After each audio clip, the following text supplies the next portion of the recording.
Ja. Kaja som har. Se så fin papir. Nisse. Det er blått.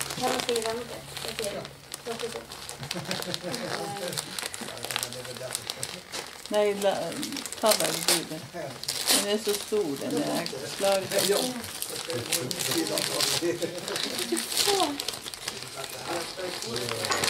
Du sitter på at det våres.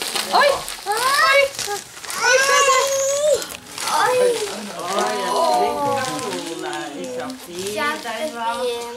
Oi, så fin kjole. Se så fin. Ja, det er faktisk størrelse 2, men den er veldig stor. Ja. Bunad. Det er jo gudmor som har strikket den til deg, Amalie. Hæ? Nei, det er ikke en gardin. Det er en kjole. Kjole? Ja, kjole. Kjempefin. Den er din, ja.